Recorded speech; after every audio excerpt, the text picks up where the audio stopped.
ازيكم يا شباب، اخباركم عاملين ايه؟ ايوه، زي ما انت قرأت كده في عنوان الفيديو. بدون مصمم، بدون خبرة، بدون فوتوشوب، بل حتى ممكن بدون كمبيوتر اصلا. انت مدرس، مصمم، كاتب، مؤلف، عملت رواية وعايز لها غلاف، ايا يكن مجالك وهدفك وعايز تصمم غلافك بنفسك وتستفيد من مميزات الذكاء الاصطناعي، فالفيديو ده ليك. الفيديو مش غرضه الشو ولا العنوان دعائي. تابع بنفسك وشوف المعلومات اللي فيه حقيقية ولا لا. اكيد المصمم اللي عنده خبرة هيستفيد اكتر من المعلومات اللي هقولها، لانه هو اكتر شخص هيقدر يوظفها صح. بس ده ما يمنعش انك لو على الله ان شاء الله او ما عندكش خبرة مش هتقدر تصمم بنفسك، لا هتصمم وتطلع بنتائج هتبهرك، وهتشوف ده معانا. مش هطول عليكم، انا محمد جادو، دي قناة جادو جرافيك. فخلينا نخش في الشرح على طول. معلومة هامة، لو انت اول مرة تتعامل مع مواقع الذكاء الاصطناعي وما عندكش خبرة باستخدام الكمبيوتر، فياريت تركز معايا كويس عشان الموضوع ما يبقاش صعب عليك وتستفاد منه قدر المستطاع. في مواقع كتيرة بتستخدم لتوليد صور بالذكاء الاصطناعي، ولكن مش كل المواقع بتسمح لك ان انت تبحث داخلها عن صور بالذكاء الاصطناعي. هتقول لي يعني ايه؟ اقول لك مثلا احنا عندنا دلوقتي الموقعين اللي احنا هنستخدمهم سوا. الموقع الاول هو ليكسيكا، والموقع التاني هو ليوناردو.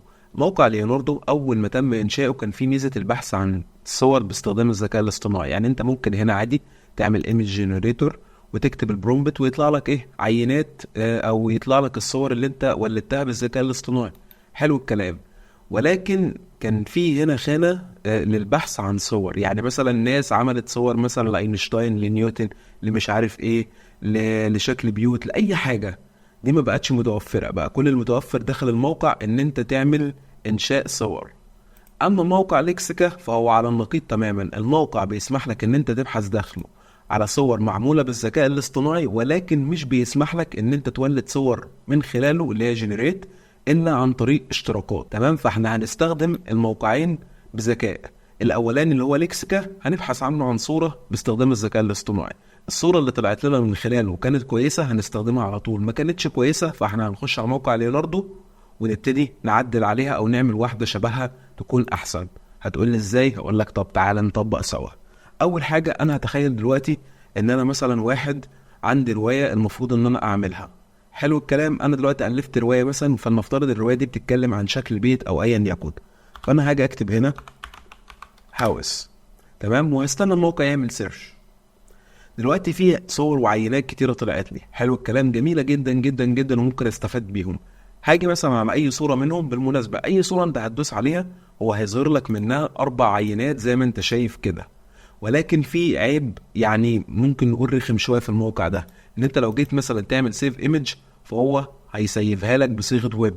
هتقول لي طب وايه يعني صيغة الويب دي؟ هقول لك ان انا دلوقتي لو دوست عليها وعملت فتح فهو يفتحها لي في متصفح، مش هتكون عندي كصورة. طب لا، انا مش عايز كده، انا عايز لما اجي احمل اي صورة من عليه تكون كصورة. فانا هعمل ايه؟ يبقى هتيجي هنا وتحمل الاكستنشن دي اللي هي سيف ايمج از، وتدوس جي بي جي فهو بتلقائي بص هيحملها لك كجي بي جي. نيجي نشوف اهي نفس الصورة بقت معانا كصورة مش كويب. طب الاكستنشن ديت او الاضافة بنعملها ازاي؟ هنيجي على جوجل يا شباب ونكتب سيف ايمج از اكستنشن اهي زي ما انت شايف كده. هيجي لك اول واحده بتاع جوجل كروم، تمام. لو دوست عليها وانت عندك متصفح جوجل كروم فانت هتيجي هنا وتدوس على جيت وتلقائي هو هيحملها لك. اما لو انت مايكروسوفت ايدج فهو تلقائي برضه هيجيبها لك بالشكل ده فوق، وتعمل جيت اكستنشن هيقول لك اد وتدوس على اد وشكرا هي اتضافت عندك. دي لازمتها ايه؟ لازمتها زي ما انا قلت لك ان انت لو جيت عملت سيف للصوره هتجي لك كويب، انما لو جيت عن طريقها فهي حرفيا هتحملها لك كجي بي جي او بي ان جي او برضه ممكن تحفظها كويب. تمام تمام. طيب دلوقتي انا هتخيل ان انا عندي روايه المفروض ان انا هعملها، والروايه ديت بتتكلم مثلا عن منزل هوم زي اللي احنا شايفينه دوت. انا شايف ان الصوره دي مناسبه استخدمها. فانا دلوقتي قدامي حاجه من الاثنين. اول حاجه ان انا ممكن اخش على الفوتوشوب واصممها، او طب لو انا دلوقتي ما بعرفش استخدم الفوتوشوب، ما عنديش خلفيه عنه، عايز حاجه اسهل شويه بس تكون فيها نفس المميزات، قدامي كانفا او فوتوبيا. ولكن انا في الحاله دي انا بفضل فوتوبيا الصراحه. فانا هاجي على جوجل واكتب كلمه فوتوبيا وهي هتجيلي اول واحده دي. هيفتح لي الموقع بالشكل ده. هدوس ستارت يوزنج فوتوبيا. تمام. هو دلوقتي المفروض فتح معايا البرنامج وهو شبيه للفوتوشوب بالظبط باختلاف شويه حاجات يعني. فانا هعمل نيو بروجكت وابتدي مثلا اجي عند قسم برنت طباعه واختار A3. ولكن انا هلاحظ هنا ان الويدز اقل من ديت، فانا المفروض هعكسها عشان يبقى العرض اطول من الطول، فيبقى المقاس عندي بالعرض يعني. واعمل كرييت بالشكل اللي انتوا شايفينه ده. بعد كده كنترول ار، وهبتدي مثلا اسحب اداة المسطرة عشان اقسم الوش عن الظهر. ومثلا بالشكل ده كده هشوف بس ايه، ان انا عندي الوش قد الظهر ولا ايه. اهو الوش قد الظهر. حلو الكلام، حلو الكلام. بعد كده يا شباب هجيب الصورة اللي انا حملتها وادخلها جوه البرنامج بالشكل ده. ممكن مثلا انا ايه احودها كده بحيث ان هي تبقى على قد وش الغلاف بالظبط. حلو الكلام، حلو الكلام. حاجة انا واقف عليها من هنا، واختار مثلا حاجة زي ليفل، وعلل الشادو شوية في الصورة. وبعد كده وانا واقف عليها ادوس الت، وانا واقف على اللي فوق ادوس الت، فهتخش على اللي تحت. تمام. اجي هنا من الماسك ابقى دايس عليه، خلي بالك انا دايس هنا على الماسك. ومن اداة الجريدينت بالشكل ده احدد كده كده. تمام. ودي لازمتها ديت هنا انت تسند غمقان في الشكل ده، بحيث ان انا اكتب مثلا مؤلف القصة في الجزء ده فيبقى واضح عندي. حلو حلو. هاجي هنا الموقع طبعا بيتيح ليك ان انت تكتب بالعربي وبالانجليزي، ولكن انا طبعا هخلي الكلام بالانجليش عادي، يعني هو ده او ده متاح معاك. وهخلي الكلام لونه بالابيض زي ما انت شايف كده، وادوس عليه دبل كليك. واجي هنا من الاداة ديت وازود مثلا ايه السايز بتاع الكلمة بتاعتنا. حلو يا معلم، حلو يا حبيبي. اجي اختار مثلا الفونت المناسب عندي. والله في فونتات كتيرة وهي فعلا حرفيا جميلة جدا. انا مثلا شايف فونت زي دوت، يعني هو جميل مناسب للديزاين بتاعي.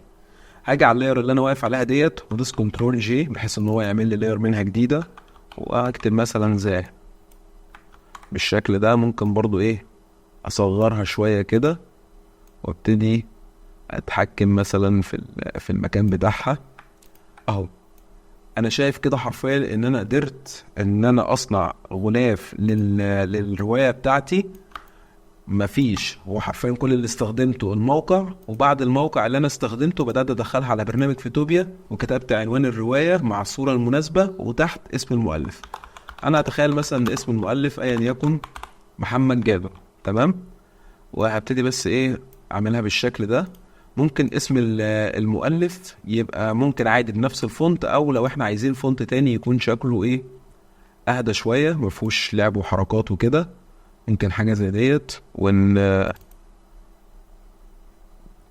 ونكبره سنة كمان كده بالشكل ده. ونعمل كنترول جي عشان نعمل واحد منه تاني. نكتب مثلا باي محمد جادو بالشكل ده كده اهي. تمام تمام. دلوقتي يبقى عندنا مثلا الوش بتاع الرواية. هنيجي يا شباب لللاير بتاعتنا اللي هي دي. بعد ما عملناها تمام، كنترول جي عشان اعمل واحدة منها تانية، والتانية ديت خلي بالك اللي هي اللي تحت هنقلها هنا كده بالشكل ده. لو دي مش متعلمة عندك علم عليها، وديت اللي بتسمح لك ان انت تعمل سكيل للصورة عندك. تمام. فانا مثلا ممكن اخليها بالشكل ده، انا شايف ان هي جميلة جدا. واجي فوقيها واعمل واحدة ليفل، والليفل دوت هروح جاي مقلله بالشكل ده مثلا كده. حلو يا معلم، حلو يا حبيبي. كلمة ذا هاوس اللي هي ديت هحدد الاتنين مع بعض، كنترول وبعدين كنترول على التانية وبعد كده كنترول جي، بحيث ان انا اخليهم في جروب واحد. بعد كده كنترول جي عشان ابتدي انقلهم مثلا لظهر الغلاف عندنا بالشكل ده مثلا. خليها كده. وابتدي مثلا في الخانة ديت هنا عندنا احط صورة المؤلف. هعملها ازاي؟ اعمل لاير جديدة من هنا، واجي عند اداة الشيب ديت واحدد مثلا شيب بالشكل ده. هاجي من البروبرتس واختار دي وازودها شوية بحيث ان هو ايه، هو طبعا البرنامج دوت هنا عقيم شوية عن الفوتوشوب، فالحوار فيه اصعب حبة يعني. بس اهي زود سنة كده، شكرا. ارفع برضو ممكن الاسم دوت كده شوية، وديت برضو كده شوية بالشكل ده. حلو. هجيب انا صورة المؤلف، طبعا ما لقيتش احلى من المؤلف ده، فقلت ان انا ايه استخدمه. وانا واقف على الصورة ادوس الت عليها عشان تخش جوه اللاير اللي تحتيها. اللاير اللي تحتيها اللي هو المربع اللي احنا انشأناه. وبعد كده وانا واقف عليها هعمل لها سكيل، اصغرها بالشكل ده، بس اجيبها هنا. تمام. ودلوقتي مثلا ممكن قدامي حاجه من الاتنين بقى، ان انا ابتدي اكتب اسم المؤلف. بالمناسبه انا سحبتها ازاي كده، هاجي عليها وانا واقف وادوس الت وابتدي اشدها هنا. بعد ما اشدها للمكان اللي عايزه بسيب ايدي من على الت واكتب مثلا.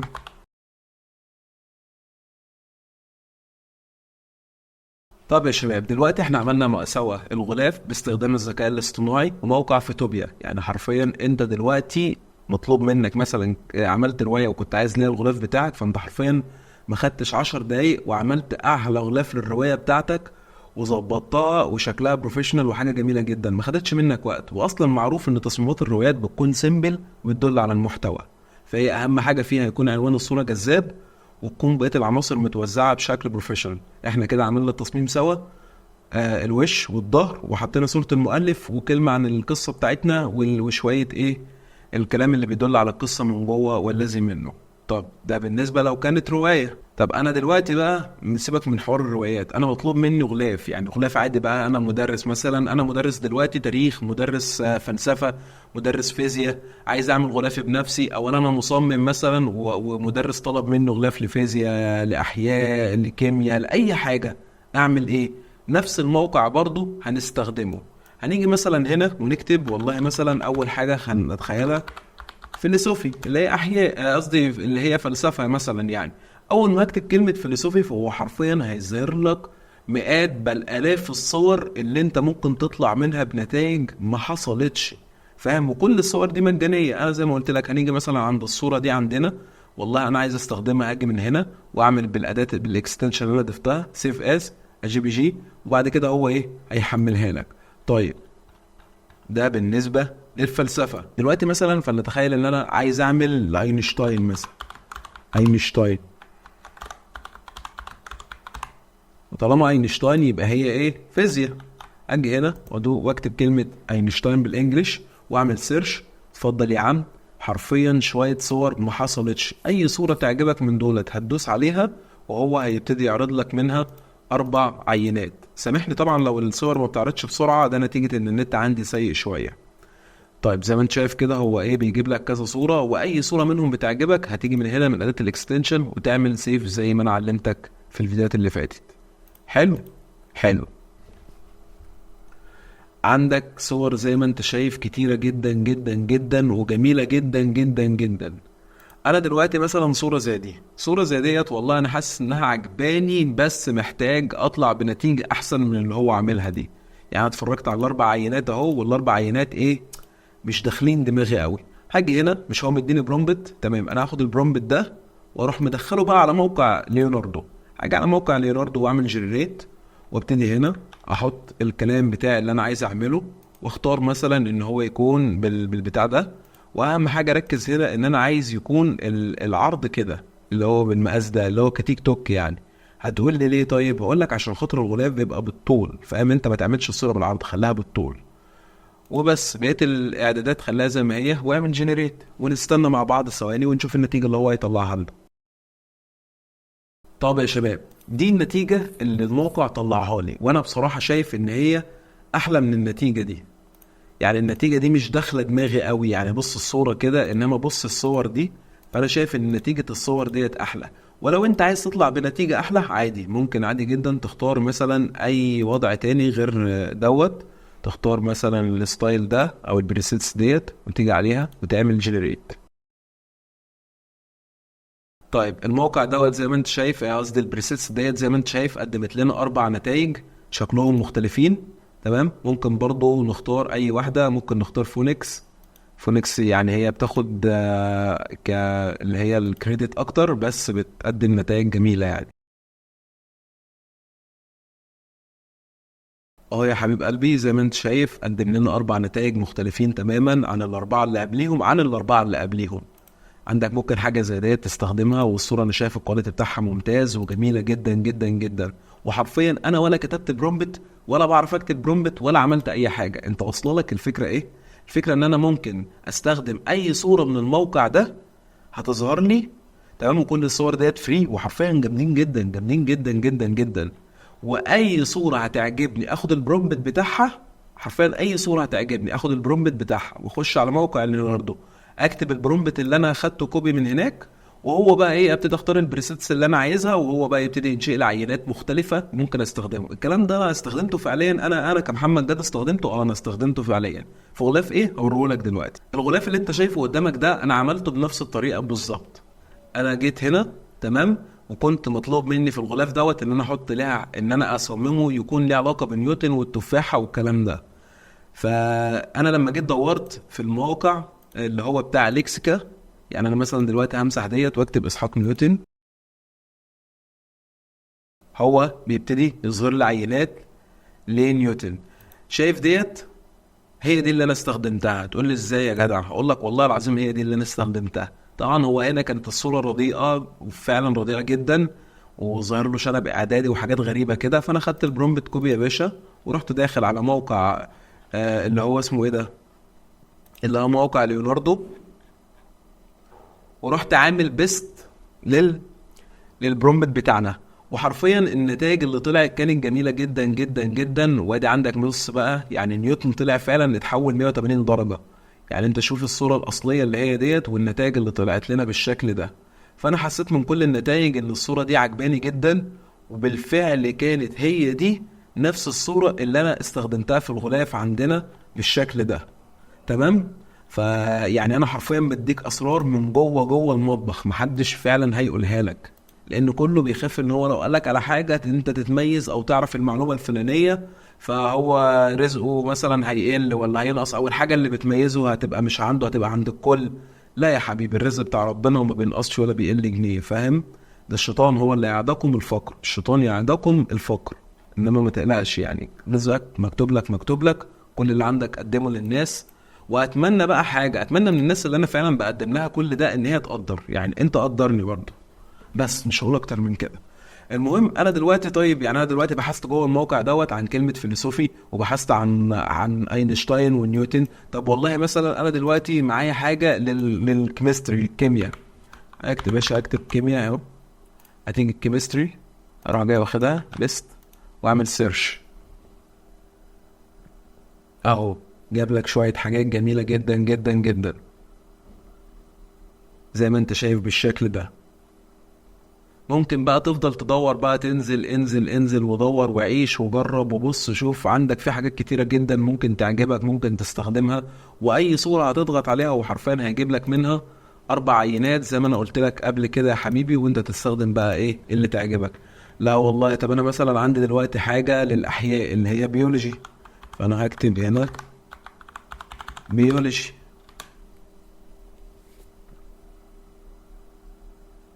اظهر لك حاجات خاصة بالبيولوجي تقدر تستخدمها. اي صورة بقى، اي حاجة تعجبك. انا عجبتني ديت والله، بس شايف ان الصورة فيها غلطات وفيها حاجات كتيرة مش حلوة، اخد البرومبت بتاعها واخش مثلا على موقع ليوناردو زي ما انا علمتك. هاجي هنا واحط البرومبت اللي انا خدته كوبي من هناك، واختار مثلا، انا اختار دوت ليوناردو، واعمل جنريت بالشكل اللي انتوا شايفينه ده. نستنى ثواني ونشوف النتيجة مع بعض. زي ما انت شايف دي النتيجة اللي طلعت لنا، وهي فعلا جميلة جدا جدا وقريبة من الصورة الأصلية، ولكن هنا الصورة أحلى شوية، يعني فاهم، فيها شوية تفاصيل والكلام ده كله. وبالفعل على فكرة هو ممكن يطلع لك بنتائج أحسن كل ما تغير البريسيت من هنا. يعني كل ما تغير البريسيت ده هو حرفيا بيطلع لك بشوية حاجات كده مجنونة. يعني ممكن نختار المرة ده نجربه كده سوا ونعمل جنريت ونشوف. اهو زي ما انت شايف عينات كتيرة ونتائج كتيرة. بص جرب انت بقى وعيش زي ما انت عايز. طب والله بقى لا، انا المرة دي عايز حاجة مختلفة، انا عايز عربي. لما نشوف بقى الارابيك هيطلع لنا ايه يا باشا. احلى عربي، هيطلع لك صور وحاجات انت ما كنتش تحلم تلاقيها اصلا، ولا على فريبك ولا على اي مواقع تانية. تمام. وزي ما انت شايف اي صورة تعجبك، يا اما قدامك اوبشن من الاتنين، اوبشن ان انت تحملها مباشرة، او اوبشن ان انت تخش وتدخلها على ليوناردو وتبتدي تعدل عليها زي ما انا علمتك. فعيش، انت هتطلع فعلا بنتائج مختلفة وحاجات جميلة جدا جدا جدا. فحرفيا ده لو انت دخلت في عالم الذكاء الاصطناعي، عالم الذكاء الاصطناعي كبير بشكل غير، يعني بص ما يصدقوش عقل شكل كبير جدا وهيعقدك. فانا بديك المختصر المفيد، موقع تبحث عنه عن صور وموقع تولد منه الصور، ده مجاني وده مجاني، وده جميل جدا وده جميل جدا، والنتائج اللي هتطلع مختلفة تماما. يعني انت بقى نوع مرة كده ومرة كده وغير وغير وغير، وحرفيا ليكسيكا جميل جدا جدا جدا. وانا بتوقع ان هو قريب هيوقف ميزة ان هو انت تبحث عن الصور زي ما احنا استعملنا كده. فانت حاول تستغلها قبل ما تقف. وهو في زي ما قلت لك جنريت، بس الجنريت بتاعه مش مجاني وما بنصحش حد بيه اصلا، حتى النتائج بتاعت الجنريت مش كويسه لو انت بتعرفش تكتب برومبت. واحلى حاجه في الموضوع ده كله صح ان انت مش محتاج تكون اصلا بتعرف تكتب برومبت، فاهم؟ انت شوف الصوره اللي عجباك الشكل بتاعها عامل ايه والكلام ده كله، وخد الصوره ديت واستخدمها بقى هناك في ليوناردو وعيش بخيالك. فزي ما انت شايف، زي ما انا قلت، انت مدرس، انت مصمم، انت كاتب، انت مؤلف، عملت روايه، ايا يكن هتعرف تعمل غلافك بنفسك. ونيجي برضو نجرب حاجه زي الهيستوري، يعني مثلا حاجه زي التاريخ. زي ما انت شايف النتائج جميله قوي قوي قوي قوي، فيهم بقى شويه حاجات تقدر تستخدمهم للتاريخ. بص جامدين يا جدعان، جامدين بجد. واي شخصيه، اي حاجه في دماغك عايز تلاقي لها صور، حرفيا هتجيبها من هنا بسهوله السهوله. وندخل مثلا نابليون هنا كده ونعمل سيرش ونشوف النتائج اللي هتطلع لنا. يعني انت حرفيا عشان بتلاقي صور لنابليون دي بتبقى صعبه جدا، طلع لك شويه نتائج جميله جدا جميله جدا. واي صوره منهم عايزها يا باشا، يا اما قدامك زي ما قلت لك حملها او دخلها على ليوناردو واستخدمها. طيب نابلي، سيبك من نابليون، انا عايز والله حاجه يكون فيها تاريخ مثلا فرعوني. بكتب فرعون كده بالانجليزي، فيها ايه هنا، واعمل سيرش كده واشوف النتائج اللي هتطلع لي. يا باشا جمدان، والله جمدان. وانا اقسم بالله اراهنك ان حد قال لك على الموضوع ده في اليوتيوب كله، عشان انا قلتها لك وبعدها لك اهو. محدش بيطلع الحاجه اللي تميزه او سره للناس غير العبد لله، عشان هي كده او كده اخرنا متر في متر. فانت اللي عندك فيد بيه الناس، لعل وعسى ربنا يكرمكم انتوا الاثنين، هو لا هياخد من رزقي ولا انا هاخد من رزقه. فاتمنى يا شباب نقدر المجهود اللي انا بذلته فعلا في الحلقه دي، ويكفي ان انا صورتها ما يزيد عن 6 مرات اقسم بالله عشان تظبط معايا وتطلع بالشكل اللي انتوا شايفينه ده. فاتمنى منكم الدعم واللايك والكومنت الجميل وتشجيعكم، عشان هو ده اللي هيخلينا اكمل. واشوفكم بقى في حلقه جديده احلى من دي. والسلام عليكم ورحمه الله وبركاته.